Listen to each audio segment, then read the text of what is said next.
पदान्ते किम गोहो, ये नहीं हुआ था कल।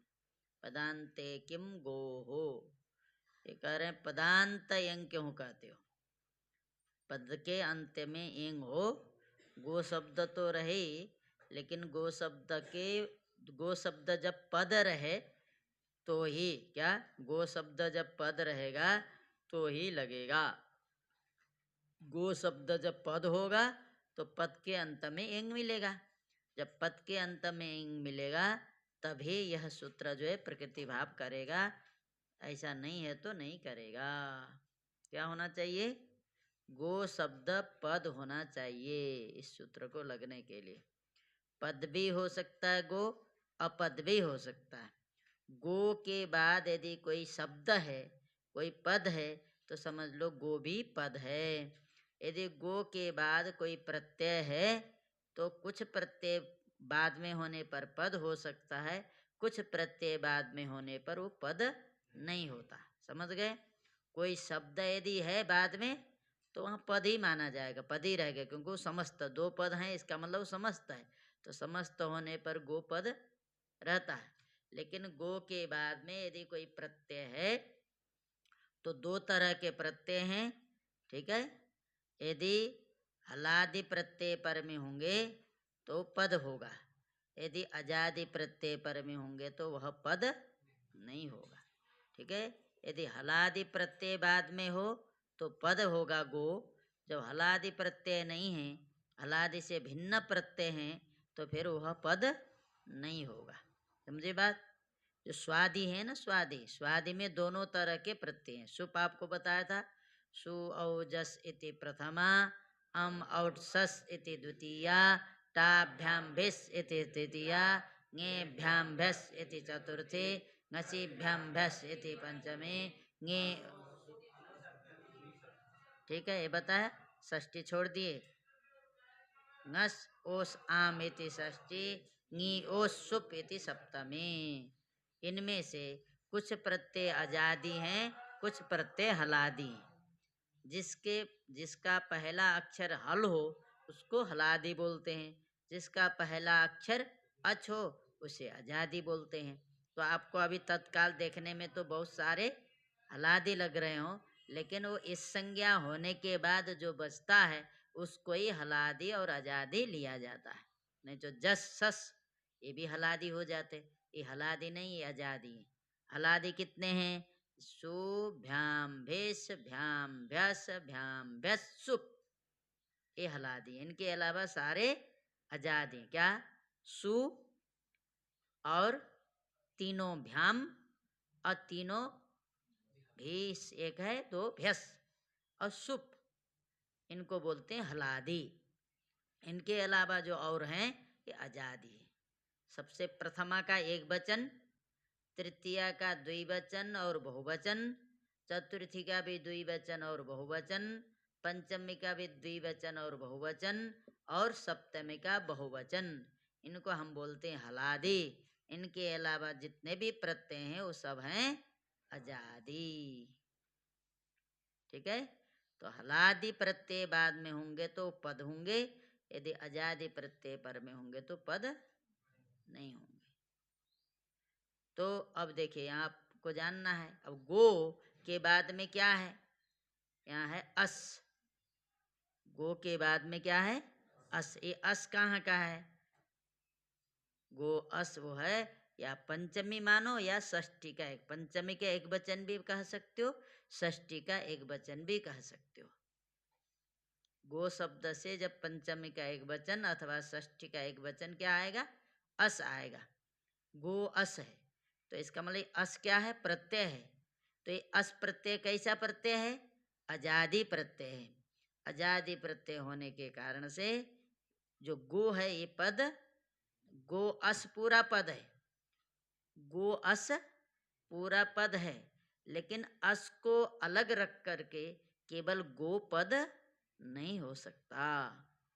समझ गए आप, इतने अभी समझो, गो अस में गो पद नहीं है। क्या नहीं है, जैसे गो अग्रम था तो गोपद था, गो अग्रम में गो क्या था, पद था, क्योंकि गो के बाद में क्या है, अग्रम है, पद है, तो इसी नाते पद है, क्योंकि गो के बाद में कोई प्रत्यय है क्या, कोई प्रत्यय नहीं है। गो के बाद में क्या है, पद है, तो गो और अग्रम के बीच में क्या है, समास है। समास जब होता है तो किसका होता है, पदों का होता है। समास किसका होता है, पदों का। कभी भी पद और प्रत्यय का नहीं होता। पद और प्रत्यय के बीच में समास नहीं होता। समास कब होता है, पदों के बीच में होता है। जैसे राम और कृष्ण बोलना है तो क्या होगा, राम कृष्णौ। तो राम और कृष्ण बोलना है, राम कृष्णौ बोल देंगे, हो जाएगा। तो राम भी पद है, कृष्ण भी पद है। राम भी को भी हम पद कहेंगे, कृष्ण को भी पद कहेंगे। लेकिन यहाँ ऐसी परिस्थिति है क्या, क्या गो है, अस है, गो है, अस है, अस पद नहीं है। अस क्या है, प्रत्यय है। तो प्रत्यय होने के नाते प्रत्यय के पूर्व में पद संज्ञा नहीं। यदि हलादि हो तो पद संज्ञा होती है, प्रत्यय से पूर्व में पद संज्ञा होती है। लेकिन यदि हलादि के अलावा यदि कोई प्रत्यय बैठा होगा, प्रत्यय सहित की पद संज्ञा होती है, प्रत्यय रहित की पद संज्ञा। गो अस पूरा पद है, लेकिन केवल गो पद नहीं है। गो अस तो पद है, लेकिन गो पद नहीं है। इतना तो ध्यान रखोगे।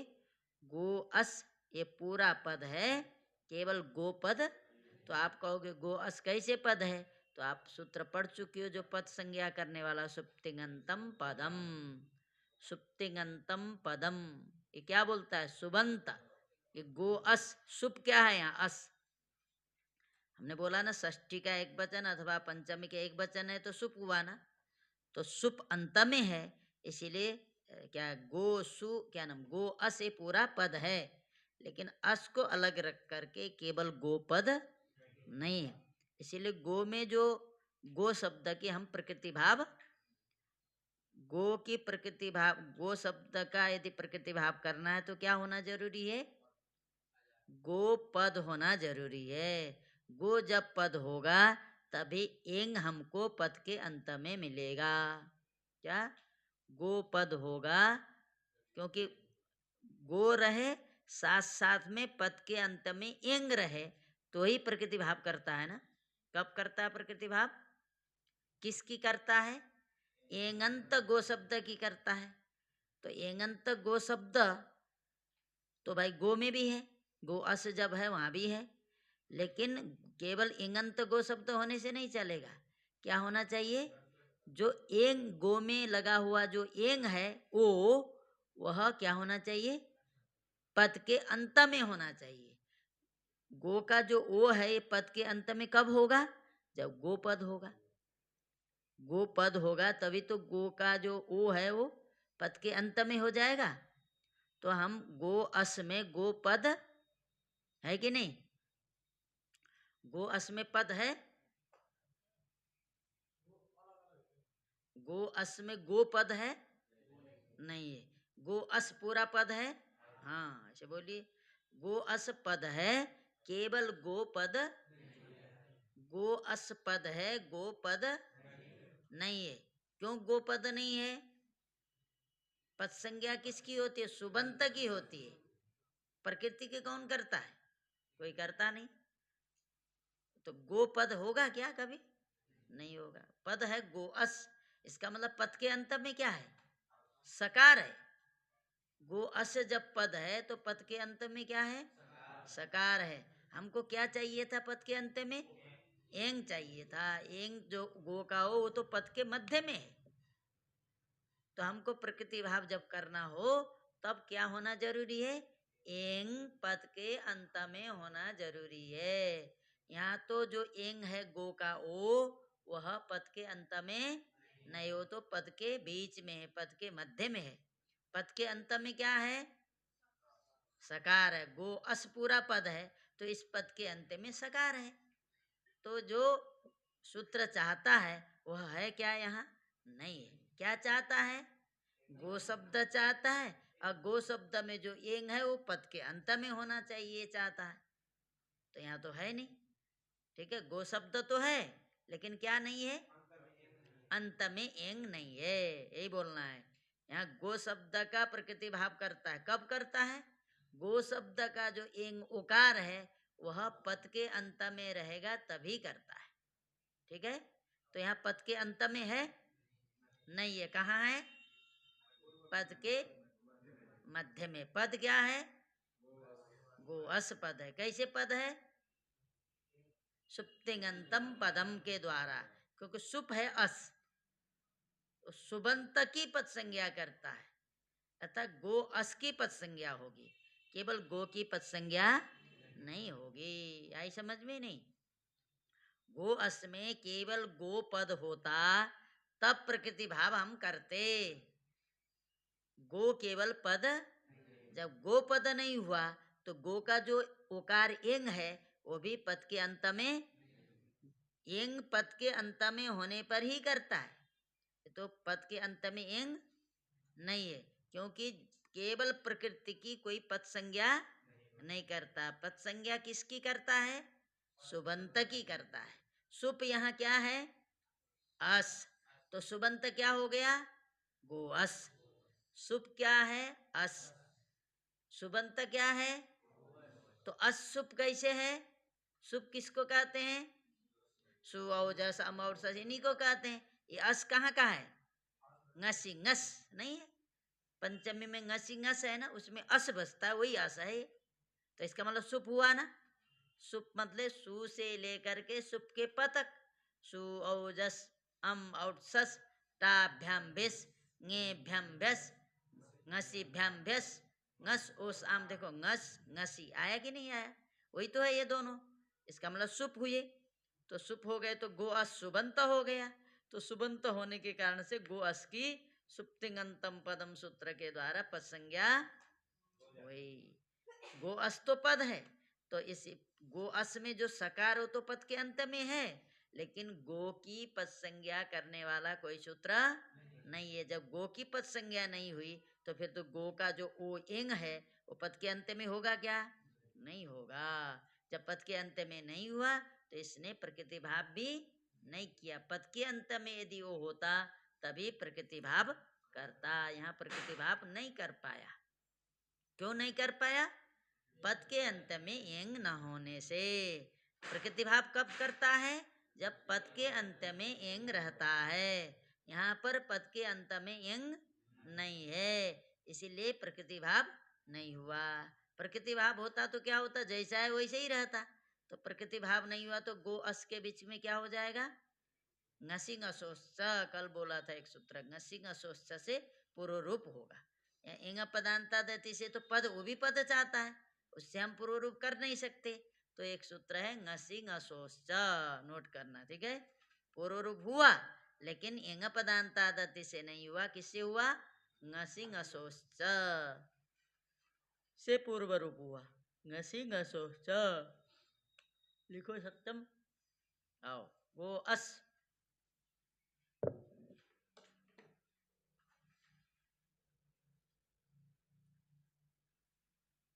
गो अस मार्कर।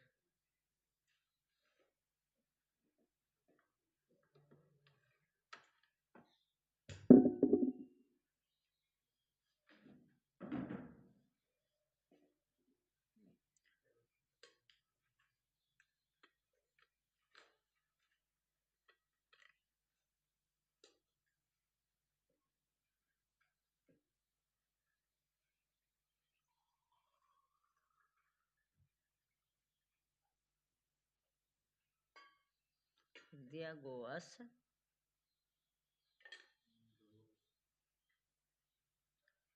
देखिए सुप क्या है यहाँ?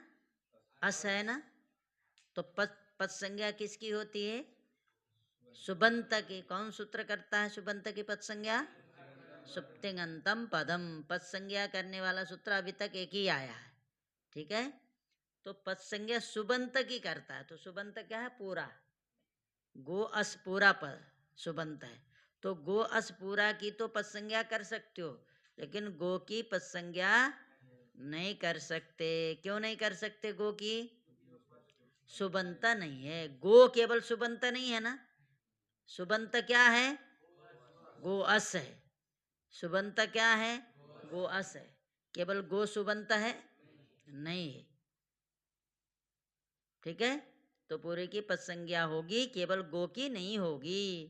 तो फिर तो गो का जो ओ हुआ, ये क्या है? एंग है। तो पद के अंत में हुआ क्या? नहीं हुआ। तो यहाँ प्रकृति भाव होगा? नहीं होगा। तो नहीं होगा तो ngसी ngस उस से पूर्व रूप करो। गो के ओ और अस के अ की जगह से पर ओ आया, तो इधर ग हल हो गया। सकार की जगह पर विसर्ग कर देना।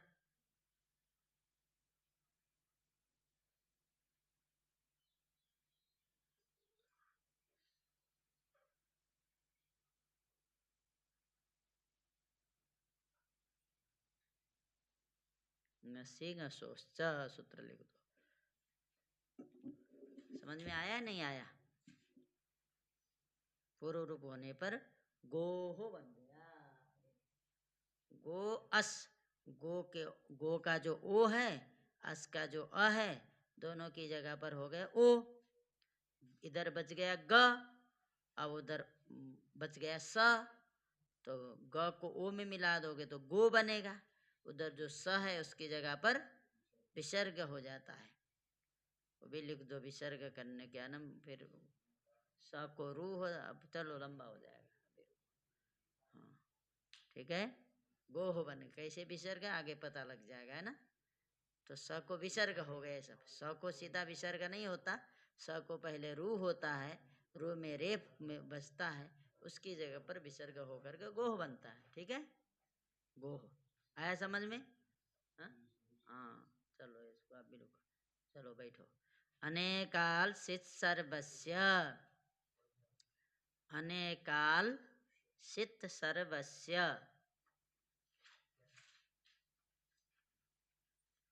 अनेकाल सित सर्वस्य,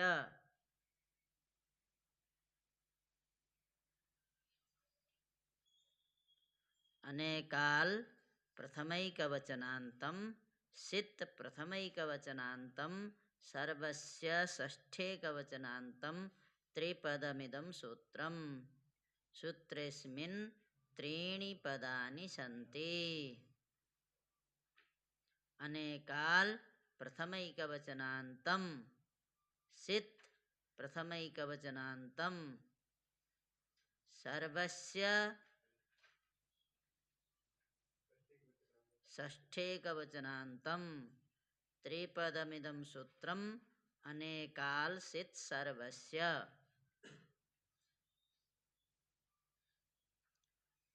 अनेकाल प्रथमैकवचनान्तं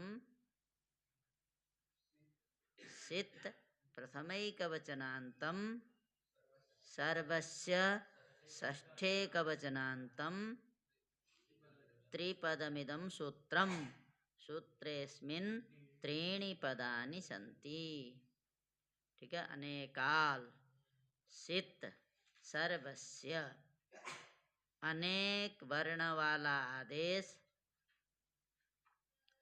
अनेक वर्ण वाला आदेश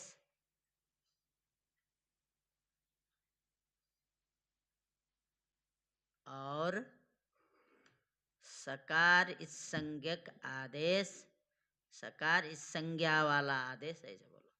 सकार तालव्य स है, ठीक है। सकार इस संज्ञा वाला आदेश संपूर्ण के स्थान पर होता है। अनेक वर्ण वाला आदेश और सकार इस संज्ञक इस संज्ञा वाला आदेश संपूर्ण के स्थान पर होता है। अनेक वर्ण वाला आदेश और सकार इस संज्ञा वाला आदेश संपूर्ण के स्थान पर हो। तो क्या तुमको समझ में नहीं आ रहा है? इसको समझ में नहीं आता? हाँ, क्या आता है? तो पेन लेके नहीं आए हो? हाँ, अच्छा अच्छा। तो लेके आना चाहिए ना, पेन कापी ना हो तो कैसे काम चलेगा। अनेक वर्ण वाला आदेश और सकार सकार इस संज्ञा वाला आदेश संपूर्ण के स्थान पर होता है। अनेक वर्ण वाला आदेश और सकार इस संज्ञा वाला आदेश संपूर्ण के स्थान पर होता है। ठीक है, तो इसका मतलब देखिए, अनेक वर्ण वाला आदेश, ऐसा आदेश जिसमें अनेक वर्ण हो, और ऐसा आदेश जिसमें तालव्य सकार की संज्ञा की गई हो। इस संज्ञा करेंगे तो लोप भी हो जाएगा। इसका मतलब इस संज्ञा की गई हो ऐसा आदेश। दो तरह के आदेश, कैसा? जिसमें अनेक वर्ण हो अथवा दोनों में से एक हो। ये नहीं कि दोनों एक ही जगह, अनेक वर्ण वाला हो अथवा सकार इस संज्ञा वाला हो, तो उनको हम क्या करेंगे, जिसके स्थान पर बोला जाए उस पूरे के स्थान पर करना है। हाँ, अभी रुको, उदाहरण आएगा तुमको अपने आप समझ में आएगा। जब उदाहरण दें, जब समझ में नहीं आए तो पूछो। ठीक है, अभी उदाहरण तो दिया ही नहीं। अब हाँ, ये नहीं लगेगा। अभी इसका बाधक सूत्र ङिच्चा आ रहा है, अभी इसको भी लगने की जगह है। वो कहाँ लगेगा? जहाँ ङित नहीं होगा वहाँ लगेगा। अभी आगे आ रहा है, घबरा मत। तुम लोगों से हम ज़्यादा सोचते हैं कि तुम लोग को पूछना ही न पड़े, इस तरह से हम बताते हैं। फिर भी पूछना पड़ेगा तो उदाहरण देने के बाद पूछना। जब उदाहरण से संतुष्ट नहीं होगे तब। ठीक है, अनेक वर्ण वाला आदेश जिसमें अनेक वर्ण हो और जिसमें सकार की संज्ञा होती हो, ऐसा जो आदेश है वह क्या होता है? संपूर्ण के स्थान पर होता है। अनेक, अब बातें करोगे तो कहाँ से समझ में आएगा? हाँ, जब ध्यान लगाओगे तब समझ में आएगा ना। अनेक वर्ण वाला आदेश जिसमें अनेक वर्ण हो और जिसमें सकार की संज्ञा हो, ऐसा आदेश क्या होता है? संपूर्ण के स्थान पर होता है। अब आगे और करो, ङिच्च इति प्राप्ते लिखा है। अब यहाँ जो उदाहरण दिया जाएगा वहाँ यह सूत्र नहीं लगेगा। ङिच्च, ङित प्रथमैकवचनान्तं च अव्ययपदम द्विपदमिदं सूत्रम। इनको बताओ, जो आए हो आज पुराने, इनको कैसे लिखना है बताओ। आज पहले ही दिन आए हो, हाँ, इनको बता दो कैसे लिखना है। इनको जो है प्रथमांत द्वितीयांत लिखने नहीं आ रहा होगा। ङित प्रथमैकवचनान्तं च अव्ययपदम द्विपदमिदं सूत्रम सूत्रेस्मिन् द्वे पदेस्तः। ङित प्रथमैकवचनान्तं च अव्ययपदम द्विपदमिदं सूत्रम सूत्रेस्मिन् द्वे पदेस्तः। ङित प्रथमैकवचनान्तं च अव्ययपदम द्विपदमिदं सूत्रम सूत्रेस्मिन् द्वे पदेस्तः। ठीक है, क्या लिखा? ङित, देखो, ङित आदेश अनेक वर्ण वाला होने पर भी, लिखो, ङित आदेश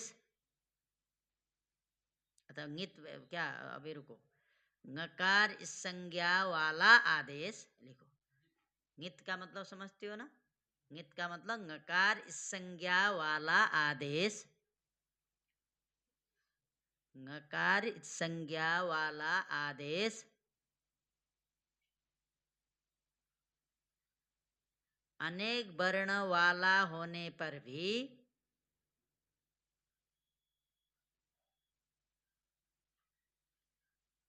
अंतिम वर्ण के स्थान पर ही होता है।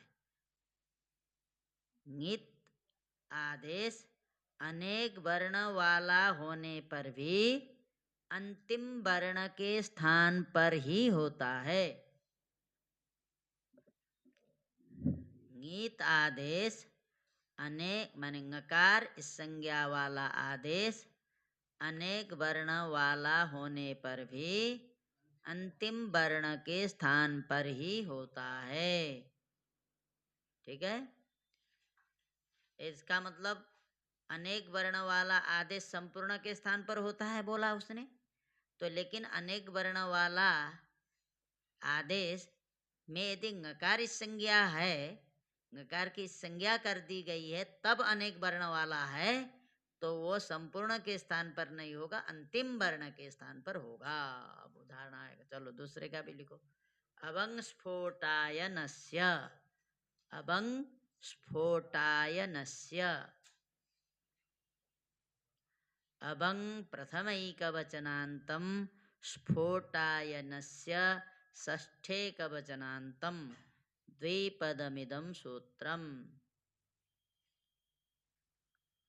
अभंग प्रथमैकवचनान्तं स्फोटस्य षष्ठेकवचनान्तं द्विपदमिदं सूत्रम्।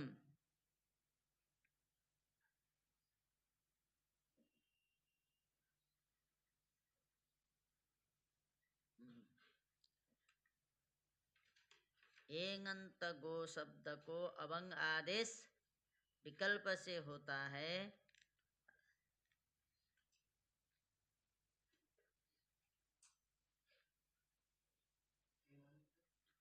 गो शब्द को विकल्प से अभंग आदेश होता है।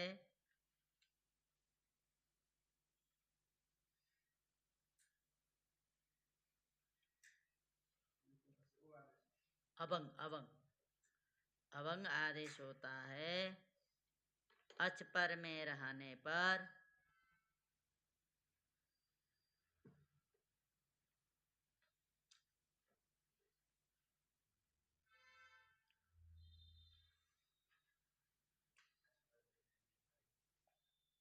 एंग पद के अंत में होने पर, मतलब एंग पद के अंत में होने पर।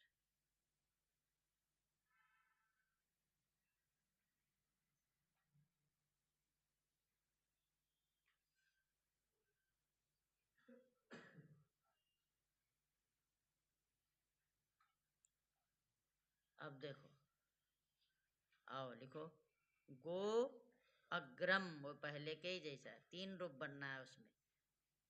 गो अग्रम, ये भी केवल गो शब्द में ही लग रहा है।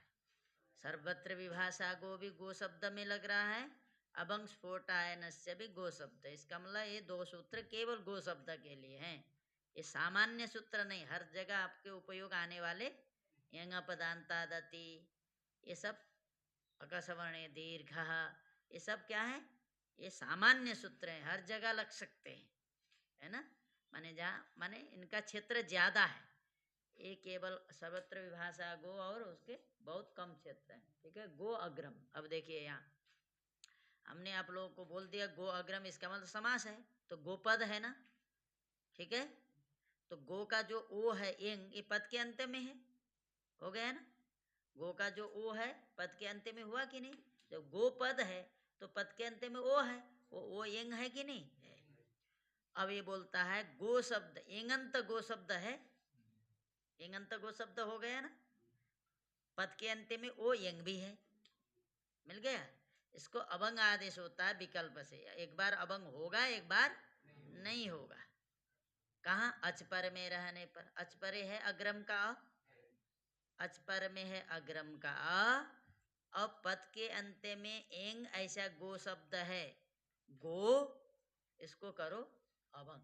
तो सूत्र किसको अभंग आदेश होने के लिए कह रहा है, गो शब्द को पूरा कह रहा है ना।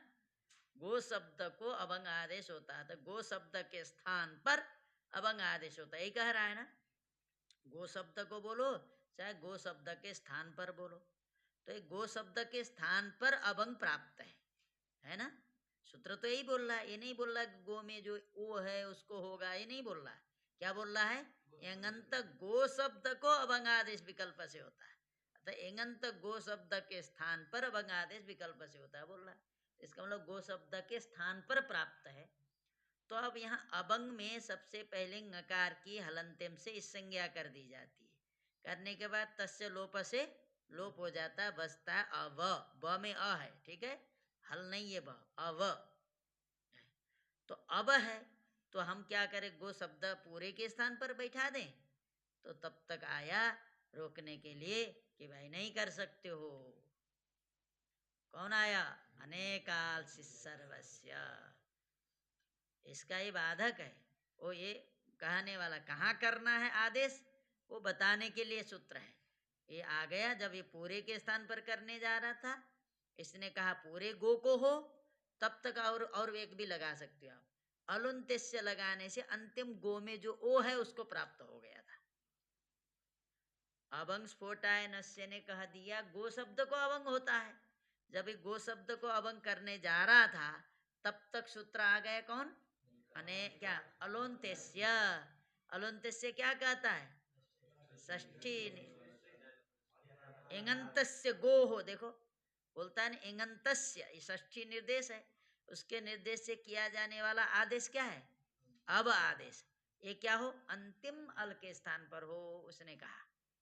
उसने कह दिया अंतिम को हो, गो पूरे को मत करो, गो में जो ओ है उसको करो। ये किसने कहा? अलोन्तेस्य सूत्र ने। अभंग स्फोटायनस्य के द्वारा गो पूरे के स्थान पर अभंग प्राप्त होने पर वहां अलोन्तेस्य उपस्थित होकर के उसने कहा कि गो पूरे के स्थान पर नहीं करना है, अपितु गो में जो ओकार है उसके स्थान पर करना है। तो गो के ओ के स्थान पर प्राप्त हो गया। फिर उसका भी बाधक है अनेकाल से सर्वस्य। अनेकाल से सर्वस्य ने कह दिया कि भाई नहीं, अलोन्तेस्य को रोकेगा। कहेगा जो इसमें अनेक वर्ण हो तो उसको क्या करना है? संपूर्ण के स्थान पर करना है। फिर उसका सपोर्ट किया, किसका? अभंग स्फोटायनस्य का। अभंग स्फोटायनस्य गो पूरे को करने जा रहा था, अलोन्तेस्य लगने पर उसने कह दिया था कि अंतिम को हो। तो उन्होंने अनेकाल से सर्वस्य ने कहा यदि जिस आदेश में अनेक वर्ण हैं अथवा जिस आदेश में सकार की संज्ञा की गई है, ऐसा आदेश क्या करना है? संपूर्ण के स्थान पर करना है, अंतिम के स्थान पर नहीं करना है। तो फिर से गो पूरे के स्थान पर प्राप्त हुआ, क्योंकि अब में कितने वर्ण हैं? अ ब अ, तीन वर्ण है। अ ब अ, तीन वर्ण है, तो अनेक वर्ण हुए कि नहीं हुए? तो अनेक वर्ण वाला होने के कारण से इसने कह दिया कि भाई नहीं, अंतिम के स्थान पर होगा। किसके स्थान पर होगा? संपूर्ण के स्थान पर होगा। तो फिर से गो पूरे गो शब्द के स्थान पर प्राप्त हुआ। क्या हुआ? अभंग स्फोटायनस्य ने कह दिया था गो पूरे के स्थान पर, अलुंत्य सूत्र लग गया, उसने कह दिया कि नहीं नहीं भाई, अंतिम के स्थान पर होना चाहिए। फिर अनेकाल से सर्वस्व पहुंच गया वहां, उसने कह दिया कि भाई अंतिम के स्थान पर नहीं होगा, संपूर्ण के स्थान पर होगा। कब? यदि वह आदेश अनेक वर्ण वाला है तो, और वह आदेश यदि सकार इस संज्ञक है तो क्या करना है? संपूर्ण के स्थान पर करना है। तो ये अब कैसा आदेश है? अनेक वर्ण वाला है। इसमें अनेक वर्ण है, अनेक वर्ण होने के नाते क्या करना है?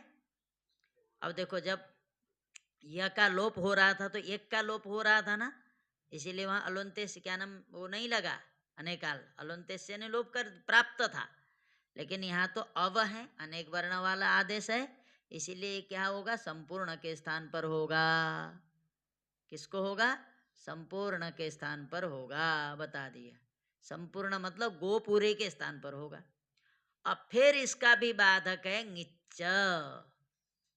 अब आपको देखना है, सबसे पहले आपको देखना है ङिच्च। यदि ङिच्च लगेगा तो वहां न अनेकाल से सर्वस्य लगेगा, न अलोन्तेस्य लगेगा। तो ङिच्च सूत्र नहीं लग रहा है तो आपको अनेकाल से सर्वस्य विचार करना है। जब अनेकाल से सर्वस्य भी नहीं लगेगा तब लगेगा अलोन्तेस्य। समझ गए? कोई भी आदेश आप करिए तो सबसे पहले आप देखिए ङिच्च। ङिच्च नहीं लग रहा है, उसके बाद देखिए अनेकाल से सर्वस्य। जब अनेकाल से सर्वस्य भी नहीं लगा तब आप क्या करें? अलोन्तेस्य सूत्र लगाइए। अब बिना विचारे निच्च सूत्र बिना देखे उसको बिना विचारे अनेकाल से सर्व सूत्र का विचार बिना किए अलुंत्य लगा नहीं सकते। ठीक है, जहाँ निच्च नहीं लगेगा तो वहाँ अनेकाल, जहाँ अनेकाल भी नहीं लगेगा वहाँ लगेगा अलुंत्य। तो अब ये कहा निच्च आ गया, उससे प्राप्त तो था अनेकाल से सर्व इति प्राप्त लिखा इसीलिए क्योंकि अनेक वर्ण वाला तो है, अनेक वर्ण वाला होने के कारण संपूर्ण के स्थान पर कर सकता था, लेकिन निच्च आ गया इसने कह दिया कि भाई उसको सावधान कर दिया, तुम अनेक वर्ण वाला आदेश वही संपूर्ण के स्थान पर कर सकते हो जिसमें नकार की संज्ञा नहीं की गई है। निच्च क्या कहेगा, भाई आप अनेक वर्ण वाले आदेश को संपूर्ण के स्थान पर करो, ठीक बात है, लेकिन जिसमें नकार की संज्ञा करने के बाद यदि अनेक वर्ण वाला बचा है तो उसको कभी भी संपूर्ण के स्थान पर नहीं करना, उसको हम अंतिम के स्थान पर ही करेंगे। समझ गए, जिसमें नकार की संज्ञा है तो वह संपूर्ण के स्थान पर नहीं करना। वही कह रहा ङीत, ङीत नकार संज्ञक की संज्ञा वाला होने पर, क्या नकार संज्ञक वाला आदेश, नकार संज्ञा वाला आदेश अनेक वर्ण वाला होने पर भी क्या होगा, अंतिम वर्ण के स्थान पर ही होगा, न कि संपूर्ण के स्थान पर।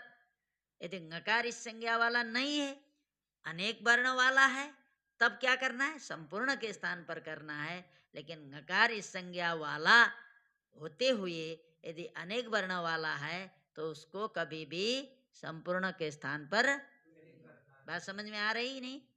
तो अब देखो यहाँ, अब किसको होगा, अब गो के स्थान पर नहीं होगा पूरा, किसके स्थान पर होगा, ओकार के स्थान पर होगा, क्योंकि अभंग में किस, अब कब बचा है, जब हमने नकार की संज्ञा किया, लोप कर दिया, तब बचा है ना।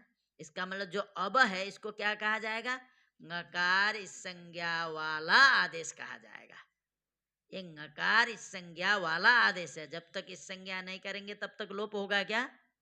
तो जो अब है ये नकार संज्ञा वाला आदेश है। कैसे है, क्योंकि हमने नकार की संज्ञा किया, तो कैसे पता, तो इस संज्ञा नहीं की गई होती तो वहां न दिखता ना, न कहाँ है, अब है, वहां नकार की संज्ञा कर दिया गया तो अब बचा।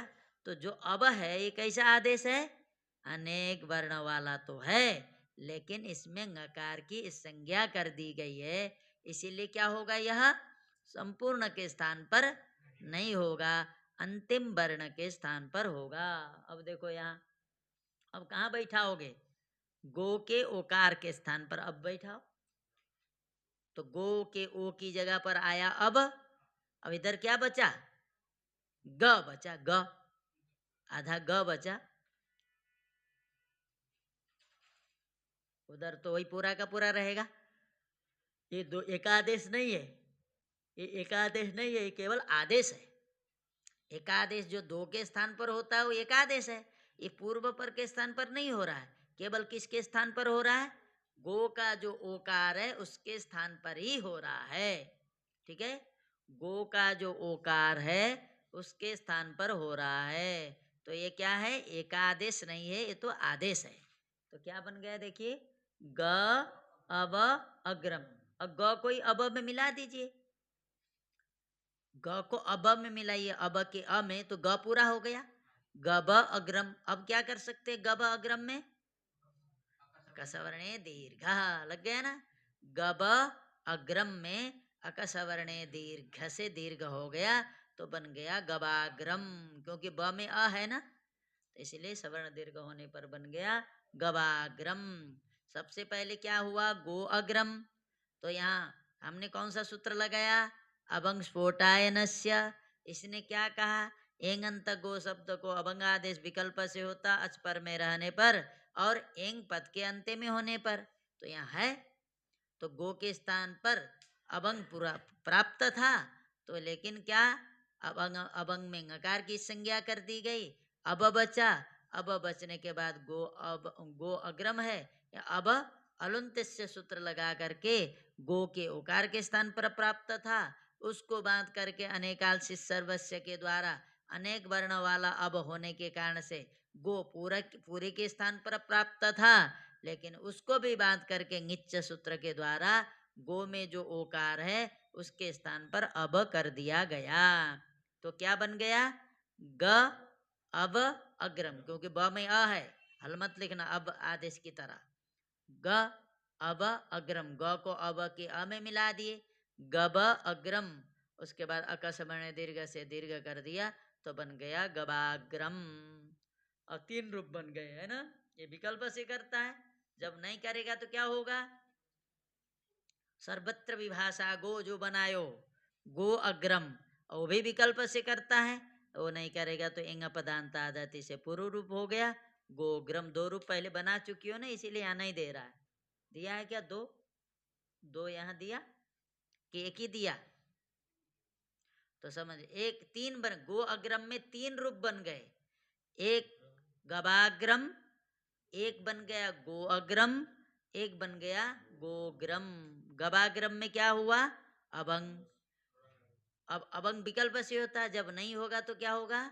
सर्वत्र विभाषा गो से प्रकृति भाव, तो गो अग्रम।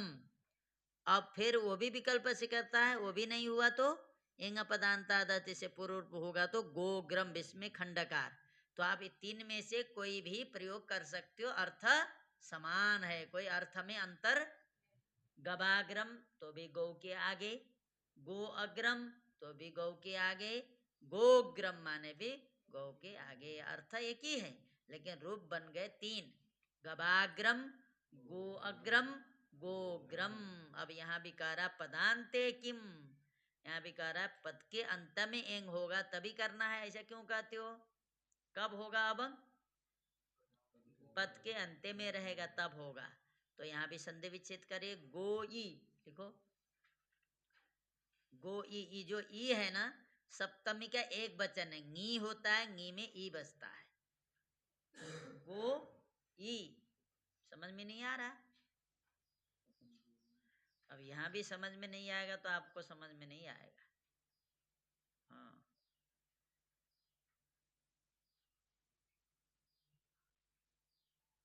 गो ई। अब देखिए गोई, अभी गोई में गोपद है नहीं है, क्योंकि ई हमने बोल दिया ना सप्तमी का एक वचन है, सप्तमी का एक वचन मतलब नी, ये भी सुप है, तो सुप के परे रहते पूर्व कभी पद नहीं होता, सुप के परे रह, अतः अजादि सुप अजादि प्रत्यय परे रहते पूर्व कभी पद नहीं हो सकता, इसका मतलब गो पद नहीं है। तो कब अभंग करता है? पद के अंत में एंग हो, पद के अंत में एंग जो ओ है ये एंग है, ये कब होगा पद के अंत में? गो जब पद होगा, तो ई के परे रहते गो कभी भी पद नहीं हो सकता। क्या? ई के परे रहते गो कभी भी पद नहीं हो सकता। समझ गए? इसका मतलब गो यहाँ पद नहीं, इसीलिए अभंग नहीं हुआ। इतना कह सकते हो ना। गो प्लस ई में गो को अभंग क्यों नहीं हुआ? तो क्या कहोगे? क्या बात है, क्यों सो रहे हो? रात को सोया नहीं? हाँ, गो ई, तो गो जो है यहाँ अभंग क्यों नहीं हुआ बोलेगा कोई, तो क्या उत्तर दोगे? गो में जो ओ है ये पद के अंत में, गो में जो ओ एंग है वो पद के अंत में रहता है तभी अभंग होता है। गो ई में ई प्रत्यय के परे रहते गो पद नहीं है, जब तक गो पद नहीं बनेगा तब तक गो का जो ए माने ओ है वह पद का अंत भी नहीं हो सकता। गो का ओ जो एंग है ये पद के अंत में तब होता जब गो की पद संज्ञा होती। तो गो की पद संज्ञा क्यों नहीं हुई? क्योंकि हाँ, हाँ, हाँ, ई के परे रहते पद संज्ञा नहीं होती है, माने गो ई पूरे की पद संज्ञा होगी लेकिन गो की पद संज्ञा नहीं होगी। ठीक है, इसका सीधा बोल सकते हैं गो में जो ओ है ये पद के अंत में नहीं है इसीलिए नहीं, अथवा गो पद नहीं है इसीलिए यहाँ अभंग नहीं होगा। सीधा सीधा क्या समझो, गो जहाँ पद रहेगा वहीं अभंग होगा। तो आप सीधा यंग पद के अंत्य में नहीं है बोलने की जरूरत भी नहीं, क्या बोलो, यही कहोगे गो पद नहीं है इसलिए अभंग नहीं हुआ। अभंग होने के लिए क्या चाहिए, गो पद होना चाहिए।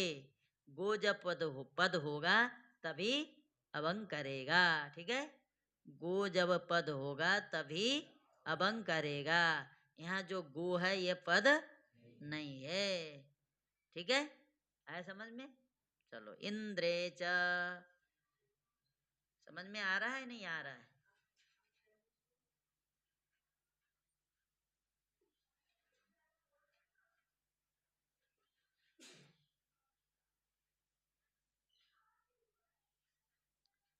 इंद्र शब्द पर इंद्रे सप्तमेक वचनांतम, इंद्रे च है ना।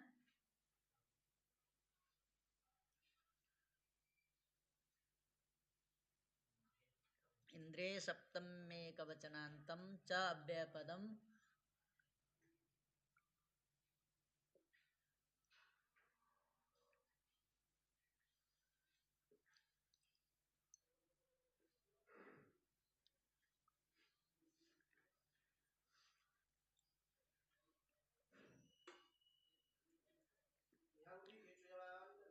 कहाँ, हाँ हाँ, अच्छा हमने संधि नहीं बताया ना, लगा तभी तो बना, अच्छा छूट गया। हाँ भाई गो ई है तो जब नहीं लगा तो क्या लगा, ये तो बोलना चाहिए था ना, कोई बोला ही नहीं, हमको भी ध्यान ना। गो ई है तो गभी बनाना तो है ना भाई, ये सूत्र तो नहीं लगा, लेकिन लगा कौन,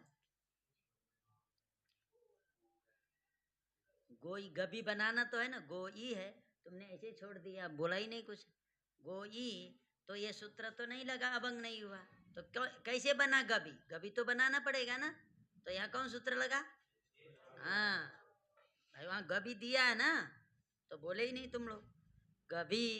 तो गो ई में जब ये नहीं लगा, क्यों नहीं लगा, क्योंकि गो पद नहीं है, तो कौन लगेगा, और कोई सूत्र लग सकता है, इंगा पदांत आदति लग सकता है, नहीं लग सकता, क्योंकि उसको भी पद चाहिए, इंग पद के अंत्य में होना चाहिए, और सर्वत्र विभाषा गो के लिए भी पद होना चाहिए, गो तब लगेगा। तो अब बचा कौन, एचो यवा यावह से अब करो, गो के ओ के स्थान पर अब, तो क्या बन गया, ओ की जगह पर अब बैठाओ, क्या बना, ग अब ई, अब इसको मिला दोगे तो गबी माने गौ में, गो ई, गो के ओकार के स्थान पर अब हो गया, ग अब ई मिला दोगे तो बन जाएगा गवी। चलो हो गया, इंद्रे सप्तमेक वचनांतम च अव्ययपदम द्विपदमिदम सूत्रम। इंद्र शब्द पर में रहने पर गो शब्द को अभंग आदेश होता है। इंद्र शब्द पर में रहने पर गो शब्द को अभंग आदेश होता है।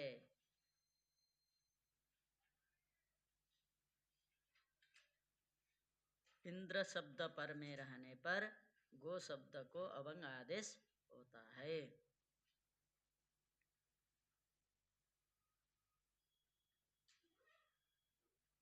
गो इंद्र, गो इंद्र,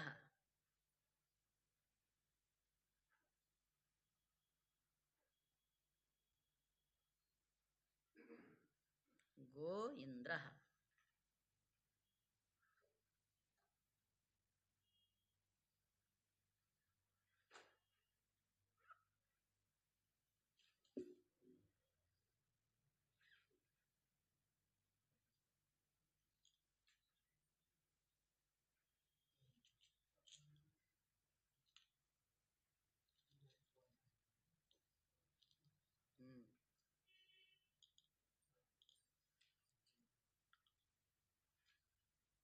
अब यहाँ पर भी वही है, अभंग स्फोटाय नस्य भी कर सकता था, कर सकता था, यहाँ क्या किया, इंद्रिय च लगाइए, यहाँ भी वही प्रक्रिया है, करो उसे लिख दिया तुमने, क्या लिखा। गो इंद्र में करो ही, जैसे गवाग्रम में किए थे।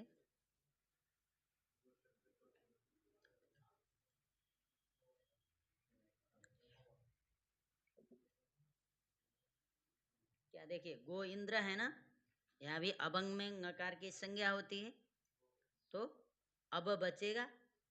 तो क्या करना है, यहाँ भी अलुंत्य लगा करके अंतिम को प्राप्त था, अनेकाल से सर्वस्य लगाए तो पूरे गो के स्थान पर प्राप्त हुआ, फिर निच्च लगा करके गो में जो ओकार है उसी को हुआ। वही प्रक्रिया है, जैसे गवाग्रम बना है उसी तरह बनाना है।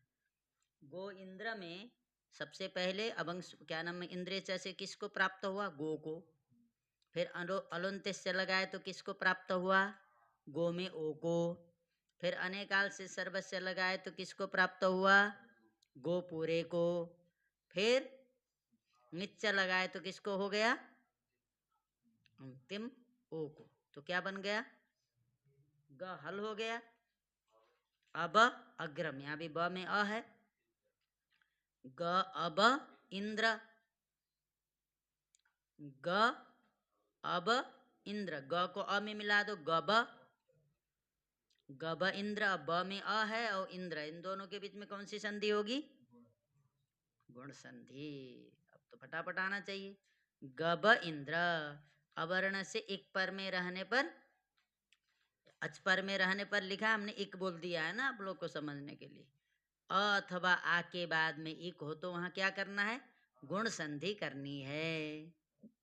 तो ग ब में ब में अ है ना, तो उत्तर इंद्र हो गए, इक हो गए ई, तो अ और ई के बीच में क्या आ जाएगा, ए। तो मिला दोगे तो क्या बनेगा, गवेंद्र। ठीक है, ये बन गया गवेंद्र। ठीक, बस आज इतने करिए। आप घर में जा करके भी थोड़ा सा चिंतन करिए तब। अब आया कि नहीं युवराज को, अब बताओ। अब नहीं आया तो बताओ, झंझट वाला क्या, हमने तो सटीक बता दिया। सबसे पहले आपको नीचा देखना है, तो इसका मतलब नीत है, उसमें पहले ङ था, बाद में ङ नहीं है, तो उसमें औसूत्र नहीं लगाना, वहां नीचा लगाना है। अब इससे जब बचेगा तो अनेकाल से सर्वस्व, उससे जब बचेगा, जहाँ नीचे की दृष्टि पड़ गई तो दूसरे को वहां लगने नहीं देगा। जब नीचा नहीं लगेगा तो अनेकाल से सर्वस्व, वो भी जब नहीं लगेगा तब अलुंत्य। ठीक है, तरह से आप लगाइए।